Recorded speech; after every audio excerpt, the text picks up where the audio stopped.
Vote হ্যাঁ vote দিবেন না না ভোট দিবেন? না ভোট দেব। কারণ কি? হ্যাঁ ভোট দিলে ওরা দেশের কোনো উন্নতি করতে পারবে না। হ্যাঁ ভোট না ভোট দিলে দেশের উন্নতি হইবে, ভবিষ্যৎ হইবে, কিন্তু হ্যাঁ ভোট দিলে হইবে না। হ্যাঁ ভোট দিলে ওরাই শুধু খায়, জনগণের উপকার হয় না।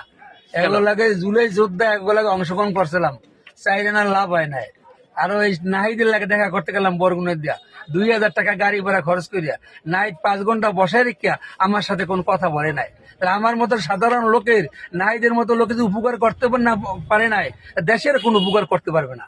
দেশটারে খালি লুটপাট করতে পারবে, আর কিছুই পারবে না। তো এই জুলাই আন্দোলনে আপনি ছিলেন? আমি অংশগ্রহণ করছিলাম করছিলাম যে অংশগ্রহণ করলে দেশের মনে ভালো হইবে, তাহলে আমারই ভালো হয় নাই, দেশেরও ভালো হইবে না।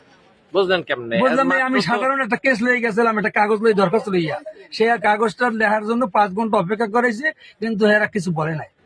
5 ঘন্টা পর 8টার সময় আমি নাহিদের অফিস থেকে বের হইয়া বরগুনার উদ্দেশ্যে আসছি। এরা তো অনেক ভালো প্ল্যান নিয়ে নামছে। ওরা মুখে নাটক আর কিছু না, নাটক। ওরা শুধু অভিনয়। এইটা সকল জুলাই যোদ্ধা বোঝে না।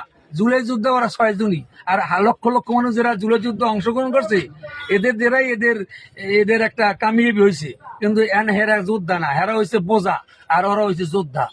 এই জন্য আমি ওনার কাছে দেখা করছিলাম যে আমি কারো কাছে যাব না, নাহিদ ভাইয়ের কাছে যাই, দেখা করলে আমার সমস্যাটা সমাধান হবে। সে কিছুই করে নাই। না, সেটা তো আপনি তো ব্যক্তিগত ভাবে হয়তো ব্যক্তিগত ভাবে একটা মানুষ একটা মানুষের সাথে দেখা করতে পারে, একটা বাংলাদেশের নাগরিক একটা প্রধানমন্ত্রী দেখা করতে পারে না, বদলি দেখা করতে পারে না। সামান্য সামথিং একটা লই গেছে আমার নামে 5-6টা মামলা। সেটা বলছি না যে ওরা হয়তো আপনার ব্যক্তিগত উপকার করতে পারে না, কিন্তু ব্যক্তিগত না, দেশের জন্য তো তারা একটা উদ্যোগ নিচ্ছে। সেটা আপনি কি মনে করেন? যদি একটা ব্যক্তিগত মানুষের উপকার না করতে পারে, আগে তো মানুষ বাঁচবে, পরে তো দেশ। আগে দেশ না, আগে মানুষ। মানুষ বাঁচলে দেশ হবে, দেশ বাঁচলে মানুষ হবে না। আপনাকে মামনে মানুষ, রাস্তা নাই, ঘাট নেই, আপনি চলবেন কেমনে? আর দেশের রাস্তাঘাট আছে, মানুষ নাই, কে দেশ চালাবে? তো এতদিন কেমন চলছে এই যে জুলাই আন্দোলনের পরে দেশে বোঝা যায় যে বিগতই ভালো ছিল। তো এই যে যারা এখন উপদেষ্টারা নামে হ্যাঁ ভোটের জন্য তারা ক্যাম্পেইন, হ্যাঁ ভোট তো ওনারা চাইলে তো দেবে না, মানুষ দেবে না। মানুষ ওনাদের উপরে অনীহা প্রকাশ করে। আপনি গ্রামগঞ্জে খবর লই দেখেন যে ওগুলো তো একটা নাটকের মতো। ওনাদের দেখা করতে গেলে আসমান আর জমিন যত দূরত্ব, অত সাধারণ লোক দেখতে পারে না। এই যে আপনি দেখেন বরগুনা বা যে কোনো কোর্টে লিগেল এইড নামে একটা সাইনবোর্ড আছে। ওই লিগেল এইড দ্বারা কোনো গরিব মানুষের উপকার হয়েছে কিনা আপনি খুঁজে পাবেন? সমাজ সেবা অধিদপ্তর একটা সাইনবোর্ড আছে যে গরিব মানুষের বিভিন্ন চিকিৎসা, বিভিন্ন সমস্যা সমাধান করবে, 1600 টাকার ঔষধ দেয়। এই জুলাই আন্দোলনটা আপনি কিভাবে দেখছেন? জুলাই আন্দোলন যেটা হয়েছে এদেশের মানুষের কোনো কল্যাণ হয় নাই। মানুষ কল্যাণমুখীর কোনো কাজ পায় না, এখন মধ্যে জনগণ পায় না, পাবেও না।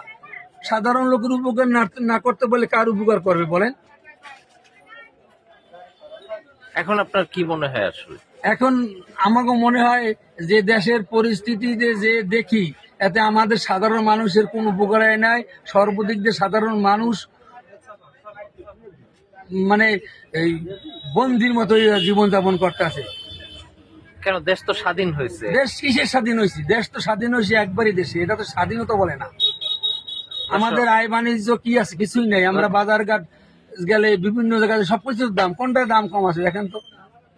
এই জুলাই আন্দোলনের পর তো সবাই বলে যে দেশ স্বাধীন হয়েছে। কে বলছে স্বাধীন হয়েছে? যে বলে হে মনে করবেন যে হে হে ওই কার লোক, এটা আমরা করতে পারবো না। আমাদের সাধারণ লোকের উপকার হয় না।